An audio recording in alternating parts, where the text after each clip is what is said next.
Welcome to Tree Talking Time, where we talk all things tree dogs, from the smallest feists to the largest hounds, treating squirrels to bears and everything in between. And from time to time, we might even run a little fast game.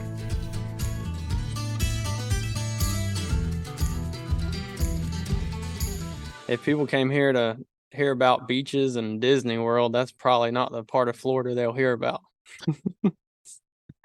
I think when a lot of people think about Florida, honestly, they think of, the beaches, like you said, Disney World, all those beautiful views, and they don't even realize, and I don't know if I can use this word, but the whole middle of Florida reminded me of East Tennessee. It's a lot of rednecks, and I'm a redneck myself, so I don't know if I'm allowed to say that or not. But that's basically what Florida is. I don't think you're offending too many rednecks by calling us all rednecks.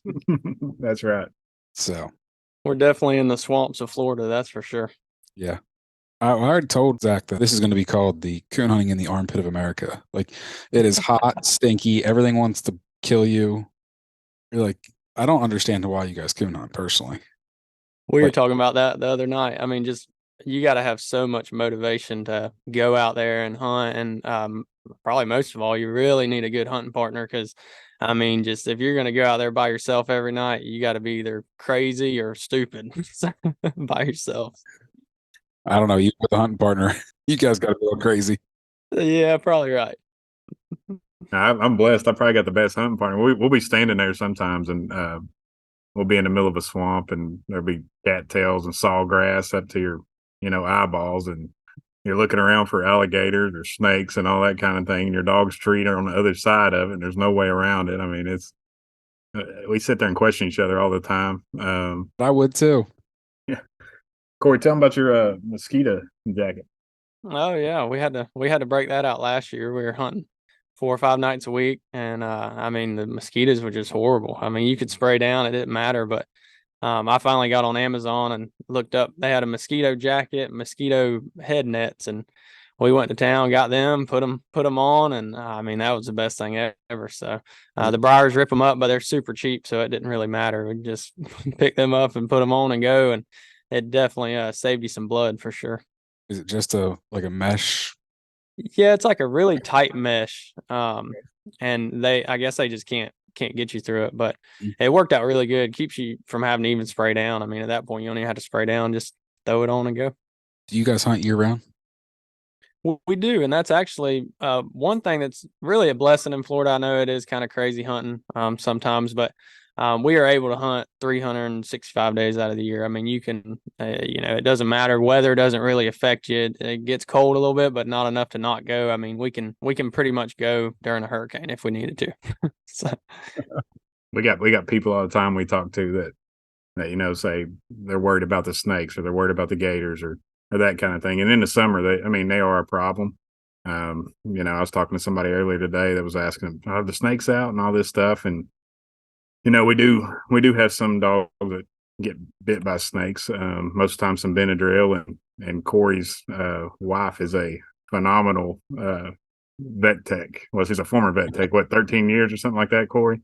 Yeah. So she'll patch them up with a snake bite, all that kind of thing. But I mean, we're blessed. I mean, like Corey said, year round, we'll be sweating out there, be looking over our shoulder for gators, looking on the ground for snakes. But besides that, it's really a blessing. We can shoot coons out year round too. Yeah, that's actually a big thing that you mentioned that, Zach. But yeah, a lot of states, I mean, you can't shoot them year round like that, and that's something that they have to actually worry about. But we don't have to worry about that at all. I mean, if we need to give a coon to a dog, it's no problem. So, and we've got a bunch of coons. That's probably a misconception too. Like a lot of people think that, well, it's Florida, you probably don't have a lot of coons, but we have a ton of coons, but they're more spread out. So a lot of these places up north, I kind of look at it like you got cornfields and then you've got these little blocks of woods. All the coons are kind of concentrated in that area. We probably have just as many coons, maybe more, but they're just more spread out. So the dogs have to hunt harder for them. It's thicker, so it's not as easy for the dogs to get in there and tree them. But I mean, it's definitely good. It makes the dogs, to me, makes the dogs hunt a little harder. Having to hunt down here for sure. Ooh. You guys are my heroes because I don't even like hunting in the summertime up here in Pennsylvania, yet alone down there. I can't imagine. we're not even gonna factor snakes and gators in, just the heat, humidity, and Well, the heat the bugs and the heat's probably worse. Everybody worries about gators and snakes, but the heat's probably the main thing that you got to worry about. Is the heat, just making sure your dogs don't get overheated. We run a lot of deer dogs down here too, so you want to make sure that doesn't happen, and you just got to make sure you get them caught up and but I mean, water them up and all that. Just keep an eye on them is the biggest thing. Mhm. Well, we've jumped right into this thing, and we've failed to let you guys introduce yourselves. So, if people haven't figured out who this is, why don't you guys introduce yourselves? Corey, why don't you go first?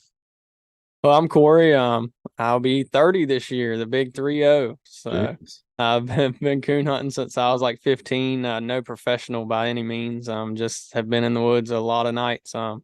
And has been blessed to be able to go out in the woods 4 or 5 nights a week, and just had jobs over the years that I haven't had to be at work super early, and kind of built my life around that. So it's definitely been a blessing for sure. Yeah. And my name's Zach. Like Corey said, I think I got introduced to coon hunting when I was about 18. After my freshman year of college, my parents sent me down here with my grandfather, and he had some red bones, and we'd tree some possums and all that kind of thing. And I moved back up to Tennessee after that summer and got my own dog. And honestly, I didn't give him a fair chance. I had a kid when I was real young, and I guess I'm still semi-young. I'm 31, a little older than Corey, but worked all kinds of odd hours and things. So I stopped hunting for a long time.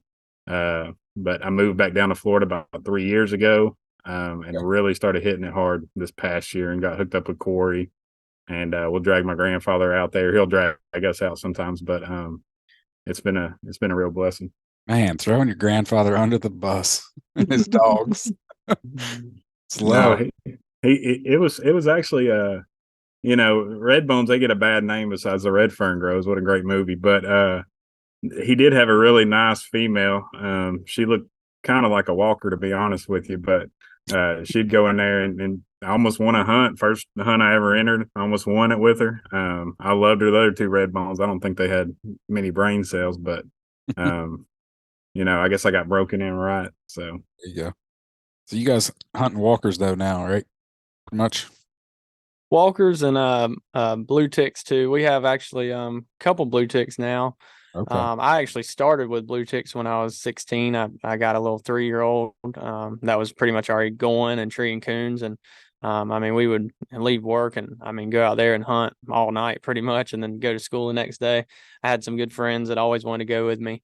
But first competition hunt I put that dog in, and we had like a crazy amount of plus points, and they were wanting to buy the dog and everything else, and I'm like, no, heck no. But it was really cool, and that's actually what locked me into it, was that blue tick, that first dog that I got.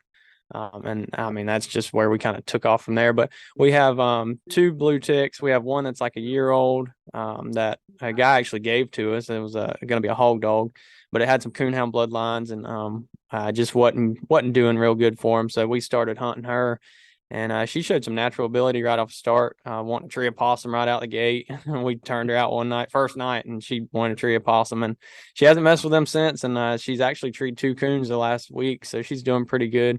Awesome. She run some trash the other night and then fell off on a coon. I thought that was pretty impressive for her. So I'm not going to get on to her yet. So, and then we've got another dog that was given to us. He's a 4-year-old. He come from New York area, and he's a really, really good blue tick. The guy just got out of coon hunting, and it was one of them guys that if anybody called me and offered me a blue tick, I'd just say, I'm good. But this guy is one of them guys that's a hard hunter, and I was definitely all ears when he offered them to me. I'm like, yep, I'll have a dog hauler there, and he'll pick them up and bring them here. So he was all good with it. But he pretty much gave us a dog, and he's been doing really good. We've won some casts with him as well. So how did he transition from New York to Florida? he actually did really good, surprisingly. The dog's a really good hard hunting dog. He likes to be by himself. He probably wasn't as good in New York because he's Walker dogs kind of get the name of being fast, flashy, run in there, tree a coon, recut, tree another coon. Blue ticks can be a little slower, but they're very accurate. So they actually work pretty well here in Florida because, I mean, you don't want to walk to many slick trees. You want a dog that trails them up and trees them, and you go in there and get the coon. And you can recut, but it just certain styles work a little better down here. You need a dog that puts his nose down and trails the coon up, and has enough brains to figure out where they're going. If you got one that's got a lot of tree and power, it's just going to be, you might be walking to a bunch of trees. we took him out the first night he came down, and he kind of looked at us like, "Who are y'all?" And we got him going down here and went into the swamp and all that kind of thing. But then, correct me if I'm wrong, Corey, we took him out the second time, and it was a little $35 PKC hunt, and it was an hour hunt. It took him 55 minutes, I believe. He treed with 5 minutes left and won the cast. So treed the only coon. It's almost like he was born in Florida. But really, one thing about him too, I don't think Corey mentioned it, but when you tie him up at a tree, he will literally sit there in silence and not bark. He's got some really quirky things about him, but a really good dog. You know, I really wouldn't be upset about that. I've had some dogs that when you get there that are just so loud and obnoxious, it's like if you could slow down a little bit and just relax. We're here now. We've talked about that, especially for competition hunts. Just having a dog that can kind of just relax and save their energy. I mean, if you got a dog, you're sitting there looking for a coon for 8 minutes, and that dog's sitting there hammering the whole time. I mean, it's just going to wear itself out. So we actually talked about that, but I that's a hard thing to train. I can train a lot of things, but that'd be a hard thing to train. Yep. Oh, I know exactly what you mean. But I had a female that was sometimes she would, sometimes she wouldn't. It's not like it wasn't always a guarantee. We've noticed that a lot with the ones that when we shoot a lot of coons out to them too. That's kind of cool where you get there and you back up from that tree and they're like, "All right, you going to shoot that coon out, or is it coming down yet?" And they're sitting there listening for it. So you can tell you shot a lot of coons out to a dog when they start doing that. Yeah, that's right. How many do you guys typically kill a year, do you think? Oh, I don't know. That'd be a hard one, but I mean, we train. It depends. It depends on if we're training a lot of young dogs or if we've got older dogs. I mean, that's probably the biggest thing. But right now we've been messing with a lot of young dogs. So we knocked down a lot. I mean, last summer alone, we probably shot 50. I mean, just to one dog, maybe more. I mean, we were trying to get her going real good, and she turned out to be pretty decent. So, but we've got a big club. I mean, our club, you know, a lot of these people up north, they probably only have little spots here and there that they can turn out on. But we're very blessed. We actually have an 18,000 acre hunting club that we're able to hunt, and that's 2 minutes from the house. And then it's not just that. I mean, there's woods all the way around it too. So, I mean, there's just coons everywhere. I mean, they just feed into the place. But there's a lot of big tracts of land in Florida, and people kind of don't realize that either. But I mean, even in West Florida, there's like one WMA or wildlife management area that's like 500,000 acres. Just one, you know, it's two pieces joined together, but they touch, and it's 500,000 acres. I mean, you wouldn't think that's even, you know, possible, but it is. And we've drove on it and been on it, and it's a lot of land. You can drive for a long time. Yeah, that's awesome. I didn't quite realize how much land was down there.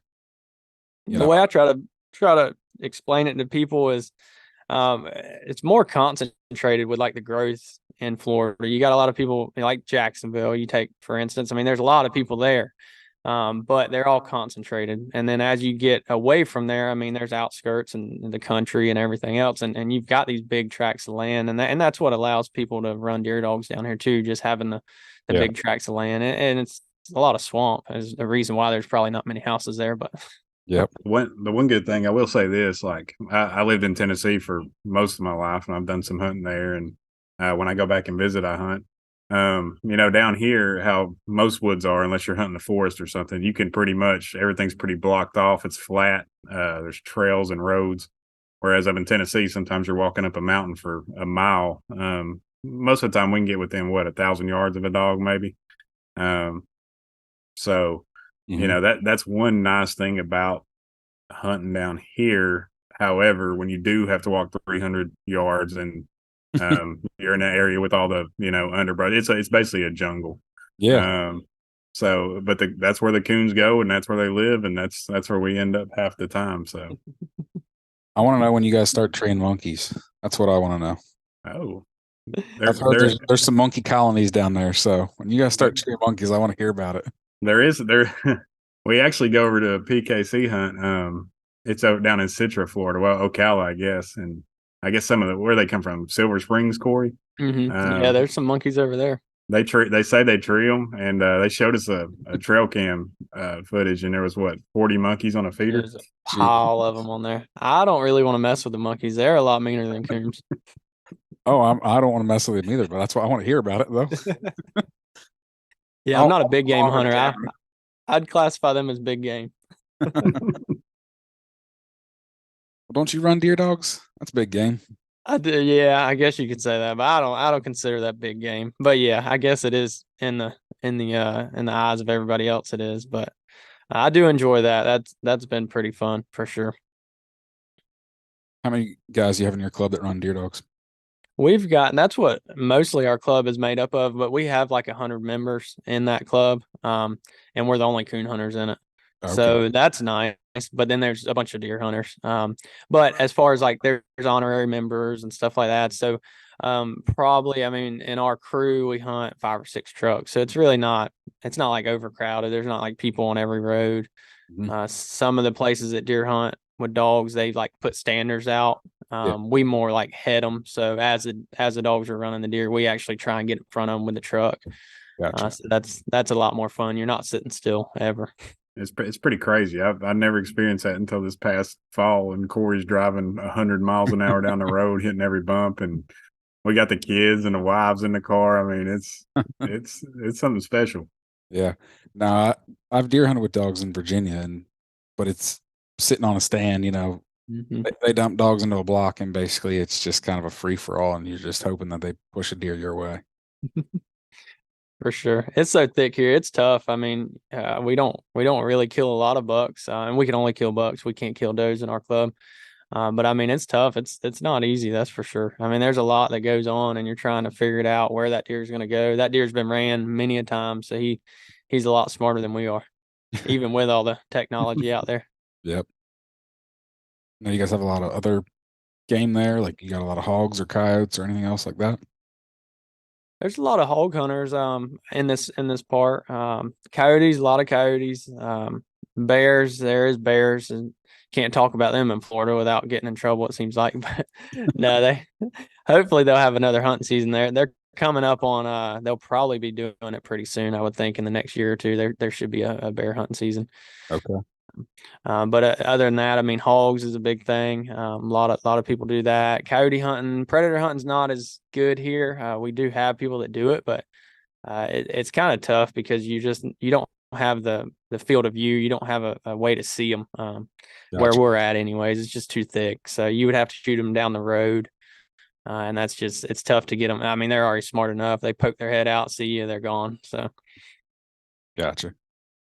I just wasn't sure, especially I know where I hunted deer in Virginia, those deer dogs will run fox and coyote and they don't really care, you know. For sure. Because during deer season, both fox and coyote are in season where they're at. So I got told if it's a fox, a deer, a coyote, or a bobcat, shoot. That's right. The fox are protected here as far as killing them, but you can run them, which that is kind of interesting, I guess. But you can run them, and that's fun. And there's a fox season, and then as far as running season, and then coyotes. I mean, you can kill them year round, and we love to run them with dogs. I mean, if I see a coyote and we're running deer, I'm putting the dogs to it. So okay, good deal. We see some bobcats too in the club. We do. For sure. We've seen a big one. It's been a few months now, but we've seen one. He was like trying to catch something in the middle of the road. You have a lot of bobcats or kind of a pretty good bit. Not a lot of hunters there that hunt them. I mean, that's kind of a special breed of people as the bobcat hunters down here. I know up north I know Texas is real big on running bobcats too, but here, I mean, very few. I could probably count on one hand how many bobcat hunters there are in Florida that I know of. And because it's just tough. I mean, they're out there normally 2, 3 in the morning looking for tracks or roading them. And there's not a lot of bobcats, I don't feel like. So that's probably why there's not as many hunters. Anytime you have more game, you have more hunters. Less game, less hunters for sure. I'll tell you a story about when I first moved here, and I'll get back to the bobcat in a second. When I first moved down here, me and my wife moved into a neighborhood. And I still live in the neighborhood. I'm trying to move out to the country near where Corey lives. But the first night I'm sitting there, I'm putting together a chandelier or something, and it sounded like World War III out in my side yard. And I went out there and was looking around. Well, a big snake had gotten down into my air conditioning unit and banging around, and it killed the snake. But then I think it was like a week later. I worked from home at the time. I was standing I was looking out the sliding glass door in my backyard, and it was the most eerie feeling I ever seen. There was a bobcat that was the size of, I don't know, it looked like a 70-pound bobcat. I'm probably exaggerating, but it just walked right past me. I think I was on the phone with somebody. I said, I got to go. I got to look at this thing. I took some photos of it, but I knocked on the glass at it even. I was like, okay, let's see what this thing will do. It just kind of looked at me like, what are you doing here? And just kept walking on like nothing. So, Didn't even care.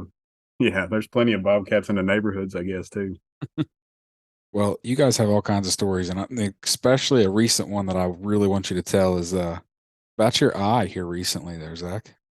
Oh, yeah. It was a really rough week. I can start with another story leading up to it if that's okay. Yeah, But yeah. we're hunting a guy's dog from up in Tennessee, and he's down here, and like Corey said, his pup's up there, and he hunted him in super stakes, still train him. So this dog is he's out of I'm pretty sure drive line. Is that correct, Corey? Just a Yep, that's correct. big old dog. This dog is massive, and Corey's been feeding him, putting some weight on him too, so he's even bigger than when he got here. But anyway, we're hunting another night, and turned him out, and he came treed real quick. And we're like, okay, let's drive over here and get to him. And we got out there. He was on a log that was it is about 15, 18 feet above the canal. Well, it hadn't rained here much, and the canal was completely empty. So there were some logs and stuff. So, our first thought is, we warn the people when they send their dogs down here to hunt. They could get snake bit, could get gator ate, and they're very cool with that. But well, not cool with it, but they understand that. Well, Yeah. How do we explain your dog, climbed up in the tree and fell into a canal and hurt himself? So Corey started climbing up the tree. I got under the tree. No plan at all. Just Corey's trying to calm him down. I'm standing there in case he falls. Well, this big 80-pound dog got up on the smallest branch. Lost his foot and fell right into me. I thought I was going to catch him, I guess. Probably not the wisest choice. Could have broke my neck, but he hit me like a linebacker. His head went over my shoulder. His chest hit my chest, and he knocked me down in the mud. He popped up and acted like nothing happened. He didn't tree real hard. He treed hard the rest of the night. He didn't get up on the tree. So I think hopefully he learned a lesson. I learned a lesson not to catch a dog. So that was like Monday. Jeez. And then Thursday. Corey, you want to tell Thursday's story? Yeah, so we get actually it's kind of crazy. I got off work and I'm headed home. Right before I get home, a tree had laid across our road, knocked our power out. So then we're dealing with all that, and I think Zach rolled in later on that night. My brother wanted to come. He was up from college. He has his girlfriend with him. She's from Johnson City, Tennessee. She's been coon hunting a couple times, and she's been wanting to go. So he was wanting to take her and show her kind of what we do and all that. So we're like, all right, great, come on. So we're always happy to have new people and get them excited in hunting for sure. But so they jump in the truck, we go over there, and we turn them out, and we turned out Zach's dog Charlie, and we turned out that blue tick. And Charlie went in there good, and the blue tick went left-handed. And she don't like to be with other dogs. She took off left-handed and went about 400 yards and she struck and treed. I mean, within minutes. It wasn't long at all. And I was so excited that she treated coon. We jumped in the truck and we're getting over there pretty quick. So especially that first tree, everybody wants to get in there quickly and see what they're doing, see if they got a coon. So we get in there, and sure enough, there's like three coons up there. And we get to position where we can shoot it. And I got a semi-auto pistol that I shoot, which is really good. It's nice because you can carry it easier. It's lighter. When you're walking in the woods, it's just way easier to carry. So Well, we were letting our brother's girlfriend shoot the coon, and so she starts shooting, and she hit it a few times, and it just was not wanting to come out. And I'm like, man, I don't know what's going on. And Zach yells, "Oh, I got a shot over here!" So we're like, okay. So at this point, she's kind of like, all right, I'm done shooting. Like, here, just shoot it and get the coon out. So I come over there by Zach and start shooting again and shooting again, and this thing just does not want to fall out. Well then about that time Zach yells and he's like, ouch, and I'm like, what's going on? And one of the shells had hit him right about his collarbone and burned him. It hurt like crazy. When that happened, he kind of yelled a little bit, and it burned him pretty good right there on his collarbone. Well, when that happened, he backed up a step, and it was a neck shot. I mean, it got him right in the eye. The shell casing did. It felt like I was blind. I'm not even kidding you. And I don't know if you've ever been hit in the eye with something hot or anything, but if one eye won't open, your other eye has trouble opening. So yeah, I basically one-eyed my way back to the truck through a canal and all kinds of stuff. And like, you know, Corey's wife's a vet tech. My wife she's back working for a optometrist, so she was having Corey test my eye in the truck with his light, and they were like, you want to go to the hospital? And at that time my dog's treed, and I'm like, let's get in there to her. And I couldn't walk to see her tree, but Corey got a video of it. And then the rest of the night I sat there with the ice pack. But I will tell you this, if there's no better hunting buddy than Corey is, because they let me stay at their house, gave me an ice pack when I got up. You know, Corey's wife, Kelsey, gave me some medicine. My wife called me about 50 times checking on me during the night. Sure. Stressing out. I couldn't drive home, couldn't see. But then the next morning, he drove me to the eye doctor. He filled out my paperwork. He actually helped the eye doctor work the machine. It was a new machine for the eye doctor. He helped him work the machine. Took me to work. I said it worked kind of miserable, but then he took me to get my prescription after. And you can't ask for a better hunting buddy than that. But he also kind of shot me in the eye, so I guess he felt kind of bad too.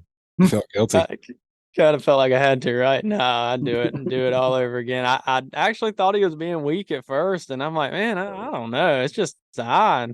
And I knew, this is how I knew he was really hurting, because I've offered him to stay at the house many a nights. I mean, whether we were just hanging out and it was late or whatever, and no, I'll go home, or I got to ride home or whatever. And he ain't never stayed at the house. And that night he said, I got to stay at your house. And I'm like, oh yeah, go ahead. And so I knew he was in a bind then. Yeah. But it's about a 35-minute drive home. I couldn't do it. We've hunted till 3:30 in the morning, and he's like, stay at the house. I'm like, I'm going home. My wife got mad at me for not staying at his house. Yeah. I roll in about 4:30 in the morning, but no, you can't ask for a better hunting buddy than Corey. That's great. I know we bring up our wives a lot, but as far as coon hunting goes, you got to have a good support group at home, as far as people taking care of the kids or taking care of you so you can go hunting. I mean, if you don't have that, you just can't do it. I mean, there's just no possible way. Well, and your wife hunts with you, doesn't she, Corey? She does. She's either just as crazy as me, or I don't know. I ain't figured it out yet, but yeah, she loves it. She enjoys it, and she does hunts. A lot of times we kind of hunt the dogs during the week, and then we kind of hand them over to her and let her do the competition hunts, and she enjoys it for sure. She's doing a really good job with it too. Good. That's awesome. Yeah, we joke around and call her the handler. We're the dog, trainers, I guess. I wouldn't even call us that, but we go hunt the dogs, and then we don't even mind sitting back and just listening to them work. And then she'll come back to the truck and tell us how she did. And we try not to critique her, but sometimes we're a little hard on her. So you guys recently had a dog that you guys had at PKC Super Stakes, right? Yes. We did. Yep. That was Swamp Walker Riverbank is the one that we've been hunting. How'd he do? He didn't do too good up there. I mean, he just caught some bad breaks. You know how it is. I know I hate to give excuses for dogs, but I really, like everybody, you have high hopes and think that they're going to go win the whole thing. And sometimes you get let down kind of hard or let down easy. But No, he did a good job. He's very young. He was a late, so he wasn't born till October, like mid-October.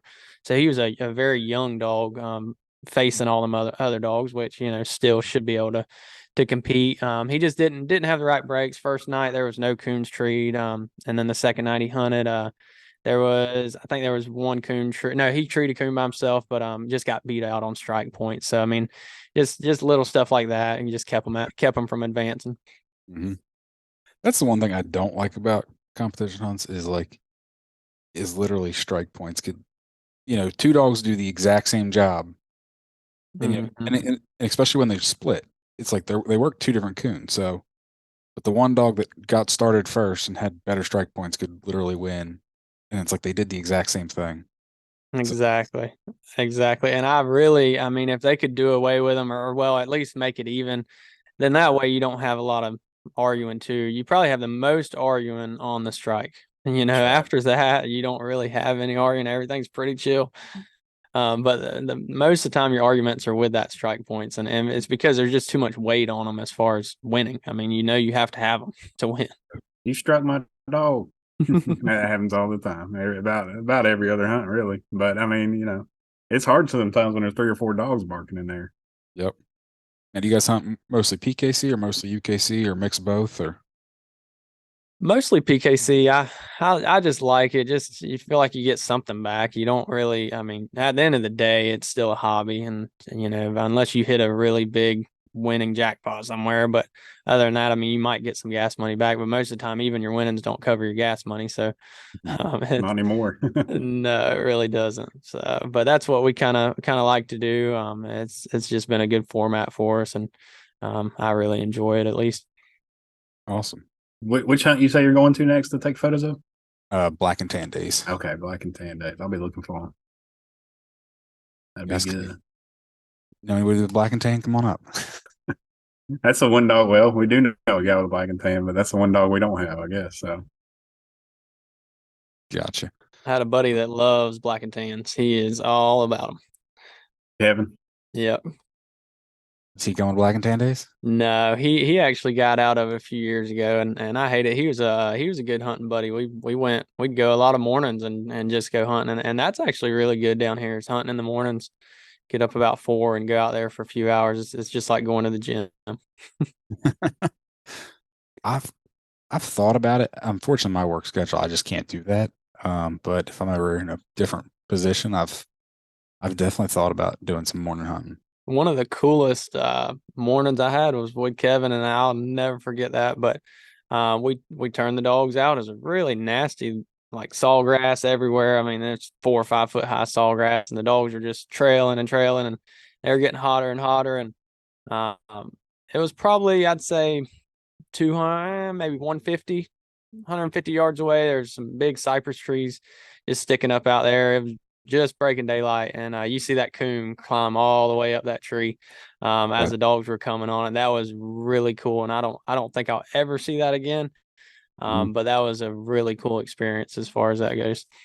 I don't think people realize either how pretty the woods are down here in some areas. I mean, when you're not drowning or there's something like that, but when you can actually walk through them and things, like Corey said in the mornings when we've gone hunting, the sun's rising and you're in the middle of these giant cypress trees or oaks and all this kind of thing. I mean, it's super pretty, and you don't see. I mean, we don't see the woods at daytime very often unless we're deer hunting. We ain't going in the woods then. So I do enjoy hunting mornings too. And the coons seem to move. We have a streak we were considering it this week. When we have a streak, we can't tree one at night. We'll start talking. All right, we're going to go in the morning. We're going to go in the morning. So yeah, makes a long day though. When I lived in Ohio, we would do that every now and again. A lot of times that we wouldn't. I don't want to say we would hunt in the morning, but like if we would go out, when it got dark and not tree anything, we'd wait till about 3 a.m. and we'd go hit it at about 3, and we'd be coming in about daybreak. I mean, we weren't really hunting into the daylight, but we definitely treat some coon after about, like I said, about 3 a.m., especially on real moonlit nights, because that moon starts kind of going down. Right. Best time to hunt is when nobody else wants to. Yeah. That's right. So what else is new down there in Florida? Anything exciting? A lot of development. That's coming quicker than we can think. That's the bad part. It's just, I mean, just house after house. There's so many people moving here. So that does kind of suck for the hunting, but we haven't been affected by it yet. I would say in the next years it will come eventually. It's crazy how many people are moving here every day. Yeah, definitely. It's the land of the free, that's for sure. When I moved down here, and it was right during the middle of the pandemic, which was kind of crazy time to move, but I was working from home and everything, and I'm telling you, everything was open. I was shocked. I mean, you saw masks and things like that, and people were taking precautions, but I do love living down here in Florida. That's for sure. No, definitely. I like your governor. He's not bad, is he? I hope he. I'm kind of selfish, but I hope he doesn't run for president. I'd like him to stay around as long as he can. But I'd trade you in a heartbeat over my current governor. So we've joked about it. He's almost too good. He brings a lot of people here because of how good he is. So people, I mean, will come to the state just because he is governor, and that is a fact. That's kind of funny, though. It's like, I don't know. It's a funny reason to move to a state because it's like he's not going to be there forever, you know? Right. So you're making a very long-term commitment over a very short-term position that he's holding. That's right. And speaking of all that and political stuff, I mean, that's one of the things that messes up all of our game laws in Florida is the political power that they have a commission, but it's all the people that are put into power there are appointed by the governor. And it's all people that have, lined his pocket. So the people that are in charge of all the game laws know nothing about hunting. I mean, there's as far as like staff goes, I mean, they know about hunting. But then you have the commissioners, and then they bring all their stuff to the commissioners. And that actually really messes up the game laws in Florida. That sucks. You guys are pretty active on the political front, aren't you? We have been in the past. We try to do a lot with it. That's a tough thing to do. It's tough to get everybody on board.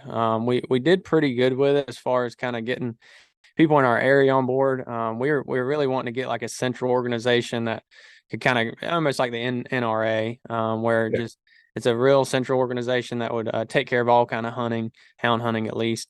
But it was just tough. I mean, it's just tough to get people to really dedicate it. And it's a weird thing. It's because I guess they feel like they're not getting anything out of it.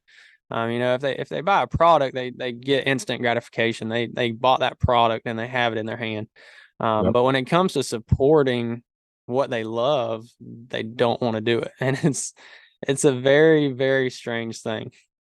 Yeah. No, and it takes a lot of dedicated people in order to run an organization like that. Correct.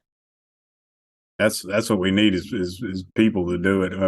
But Corey and my cousin John did a really good job with it going, and we posted videos and things and had people really fired up. But then at the end of the day, you're working 40 plus hours a week. The time that you need is a lot more than that. Yeah.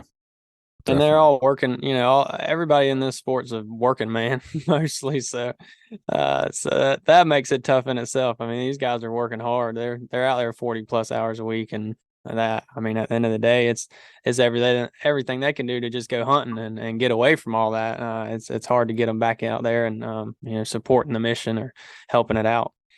Yeah, definitely. I know I'm working with some guys here in the state of Pennsylvania, and I even just mentioned it in the podcast that dropped yesterday, and we're trying to get some things together, and that's the hard thing is, like, for one, half of us don't know what we're doing in order to organize anything, but then the other thing is we're all just busy. You all work. We all love hunting, so that's what we're when we're not working and spending time with our families, what are we doing? We're trying to run our dogs, so it's hard to find the time to actually do it.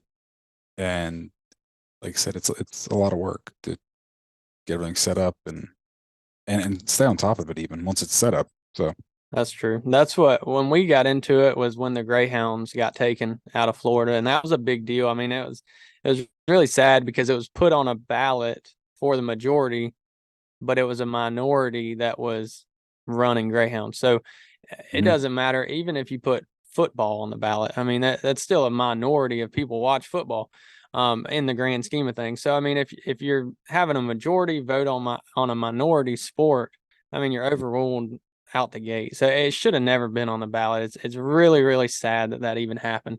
But there's a lot of people with a lot of money that can make things happen. Yep. Unfortunately.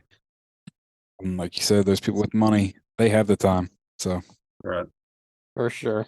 And it didn't take long. It went from they were running greyhounds to, I mean, within a year, really, it's gone. I mean, just like that. And I'm sure there was some leading up to it, but it really didn't smack everybody in the face until that last year when it got put on the ballot. yeah. It's a shame, that's for sure.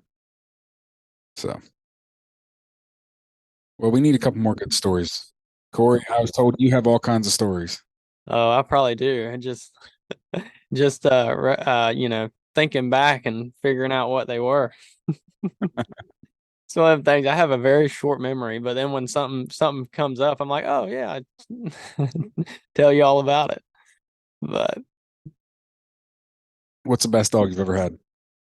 best dog I ever had, probably the best dog I ever did winning with was Mongo. We got third in the Super Stakes with that dog, and that kind of set my PKC career up as far as wanting to go to hunts and wanting to do that kind of thing. I was very green when that dog got handed to me, and kind of thinking back to Super Stakes and how we were talking about, we take this dog and we're gonna win the whole thing with it. Well, that's kind of what happened when we had Mongo. We had two different dogs. We had Mongo and we had Diva. At the time, Diva, I would have swore on everything that we'd go up there and win the whole thing with Diva. But we went up there and lost every cast. And then Mongo, we literally put him in one night and we won all the way to the end. So I mean, we got third with him, and that kind of set us into motion there. I remember that last cast. It was he struck a house cat right when we turned him loose. I mean, we turned him out, and I seen the cat in the bushes right when we pulled up to the spot, and we cut him loose, and he struck that house cat, and he run it right around the house. I mean, all over the house, and then underneath the house. And then he finally broke off of it and went and treated Coon before the other dogs. But we took 100 minus on that, so that wasn't good. So that kind of took our second place away. But that was fun. That was a good time, and that really lit a fire in me as far as wanting to go to big hunts and do it. And it was very, very fun. Mongo was pretty special to me. I missed like pretty much all of Mongo's success, but when I got started back in hunting, my grandfather, he had a couple deer dogs, and then he had Mongo. And Mongo was 11 years old, but the dog would still hunt, and he's very robotic in his old age. And but my grandfather, he loved that dog. I don't know how many dogs my grandfather's kept to live to be 11 years old, or he hadn't sent somewhere else or something like that. But he loved this dog, and we'd go out, and that's probably the best dog I've seen work, even at that age. You go out and treat a coon. Had a great handle on him too. You could tone him, call him if he got in a bad area. But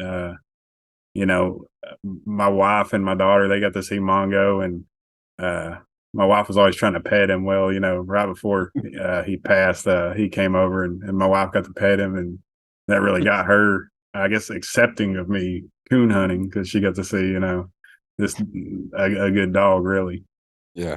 And the dog was very different too on that front. He wasn't about people petting him, like, or he was not a loving dog, and kind of like Zach said, a very robotic dog. I mean, you cut him and he goes to trees a coon, and he's got a lot of drive. But at the end of the day, when you look at him and like say you want to pet him, and it's like he was looking past you, like he didn't even care about you. He's like, all right, what's next? So I got one like that in the kennel right now. She just does not care. I think them are good. Them are really good dogs. They're very hard-headed though, and they will not listen to anything you say. They will train themselves, and they're either going to be good or bad.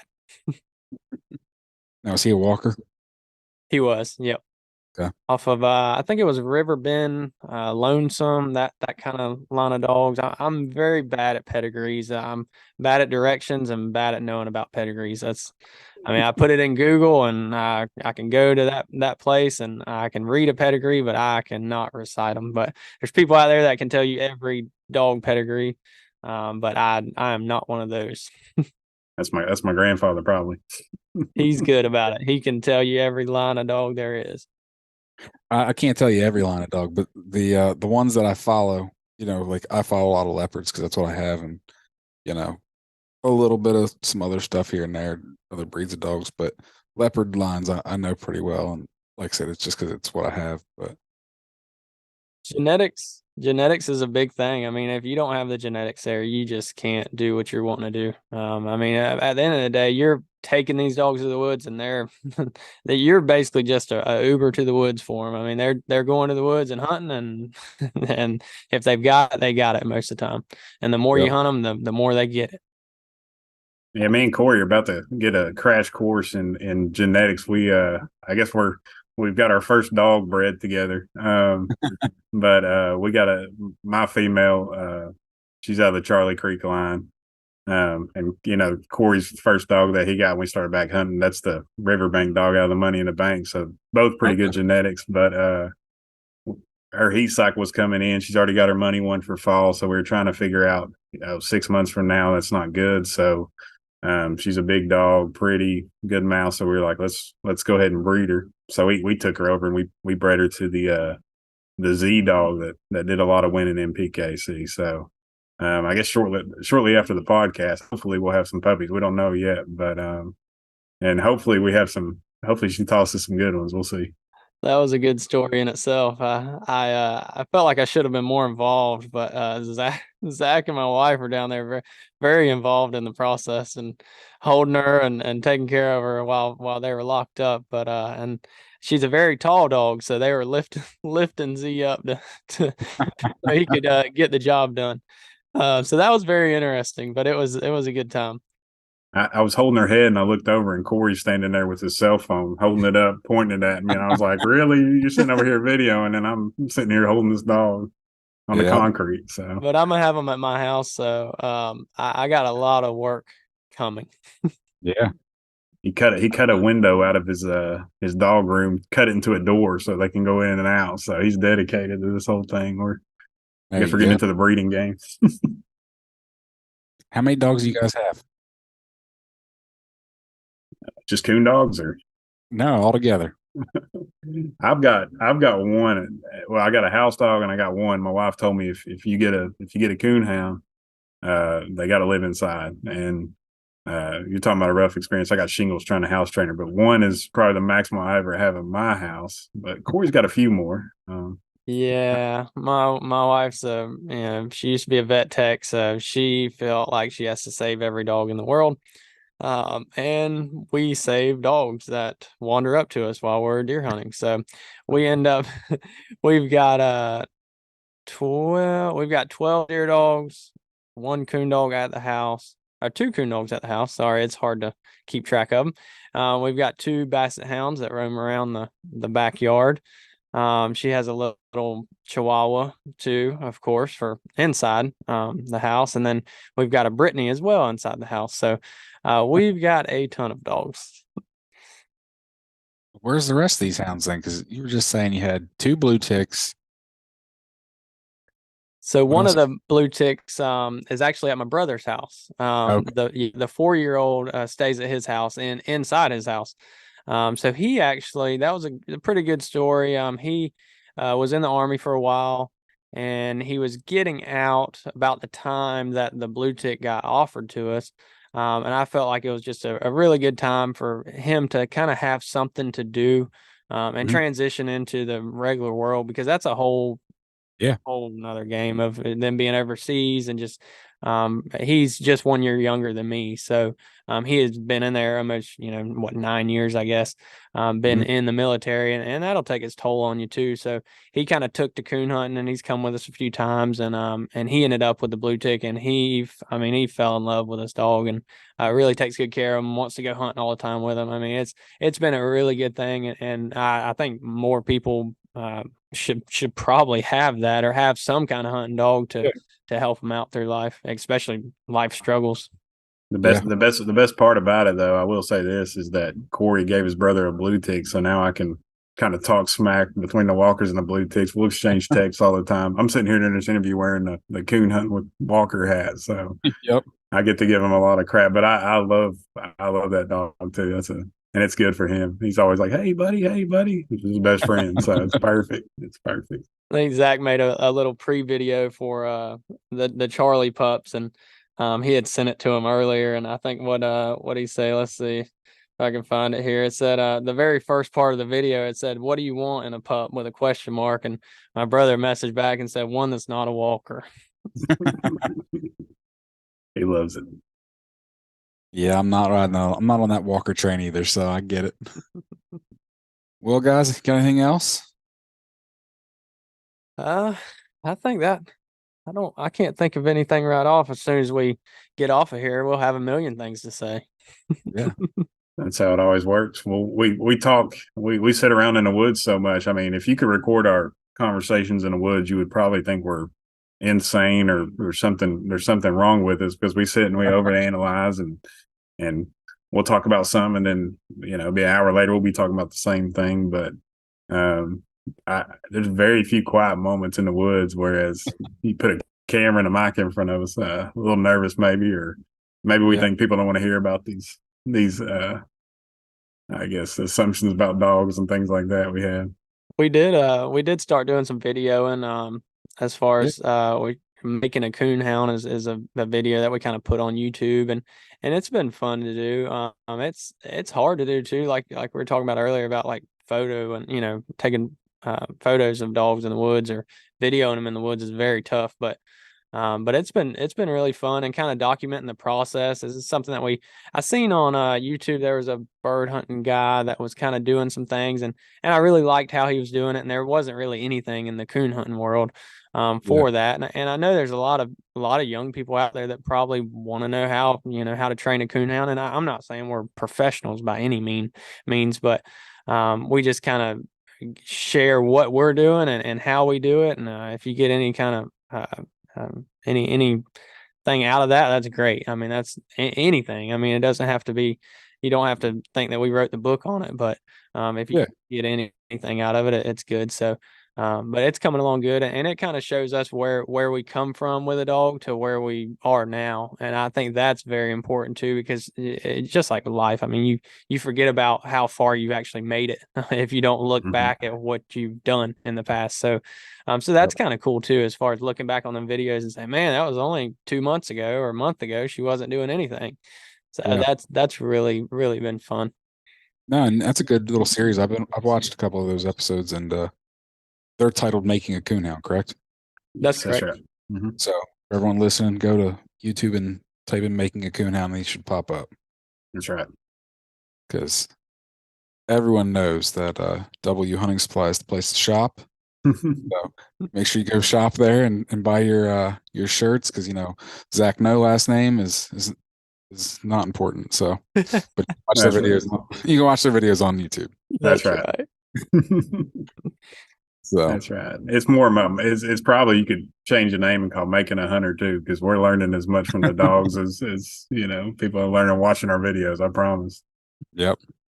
Now, like I said, I've enjoyed the couple that I've seen, so definitely people should check them out. So that's cool. We appreciate that for sure, and we'll try and get some good content headed y'all's way with them, and hopefully we can actually make a coonhound.